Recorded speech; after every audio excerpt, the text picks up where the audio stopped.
মুহূর্তে আমরা একটু এই হাসপাতালের ভেতর থেকে বাইরে যাব এবং বাইরের যে পরিস্থিতি সেটি আসলে জানানোর চেষ্টা করব আপনাদের। এবং এর আগে কিন্তু আমরা বাইরে কিন্তু দেখেছি যে রক্তদাতারা যারা আছে রক্তদাতা যারা আছে তারা কিন্তু অনেকে কিন্তু আসলে ভিড় করেছেন রক্ত দেওয়ার জন্য এবং তাদের হাতে আমরা যেমনটা দেখেছি প্লেকার্ড দেখেছি যে কার রক্ত কি গ্রুপের সেটি কিন্তু আসলে তারা জানান দিয়ে তারা হাতে প্লেকার্ড নিয়ে কিন্তু তারা দাঁড়িয়ে আছেন যেন যে গ্রুপের রক্ত লাগবে সেটি যেন খুঁজতে খুবই কম সময় লাগে এবং সেই রক্ত নিয়ে যেন এই যে আহত যারা শিক্ষার্থীরা রয়েছে তাদের সাহায্যে যেন তারা এগিয়ে আসতে পারেন তার জন্য কিন্তু আমরা দেখছি যে অনেকেই কিন্তু হাতে প্লেকার্ড নিয়ে তারা দাঁড়িয়ে আছেন। এবং এই উত্তরা আধুনিক মেডিকেল কলেজ হাসপাতালের পাশাপাশি আশপাশে যতগুলো হাসপাতাল রয়েছে সবগুলোতে কিন্তু একই অবস্থা দেখছি। এবং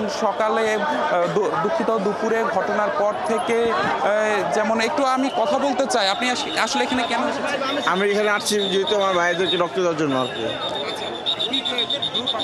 আমার রক্ত গ্রুপ আমি সকালে 12টার দিকে খবর পেয়েছি।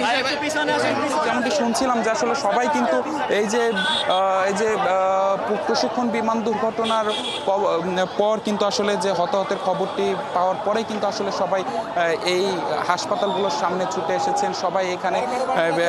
সবাই প্লেকার্ড হাতে নিয়ে দাঁড়িয়ে আছেন যে কার রক্তের কি গ্রুপ সেটি কিন্তু আসলে জানান দিচ্ছেন। আমরা দেখছি যে এখানে কিন্তু আসলে এই একটি মানবিক বিপর্যয়ের কথা আমরা বলবো। মানবিক বিপর্যয়ের পরে কিন্তু আসলে এক ধরনের দৃষ্টান্ত হয়ে থাকলো এবং সবশেষ যে এরকম মানবিক বিপর্যয়ের দৃশ্য কিন্তু আমরা দেখেছিলাম সাভারের রানা প্লাজায় যখন অগ্নি দুর্ঘটনা রানা প্লাজা যখন ধসে পড়ে এরকম মানবিকতার দৃষ্টান্ত কিন্তু আমরা সে সময় দেখেছিলাম। এবং আজকে কিন্তু এই মাইলস্টোন স্কুল অ্যান্ড কলেজের ওপরে যে বিমানটি বিধ্বস্ত হয় এবং সেখানে কিন্তু আমরা ফায়ার সার্ভিসের বরাত দিয়ে যে তথ্য এখন পর্যন্ত পেয়েছি যে তারা 19 জনকে উদ্ধার করেছেন মৃত অবস্থায়, পাশাপাশি আহত কিন্তু তারা বলছেন যে 50-এর অধিক।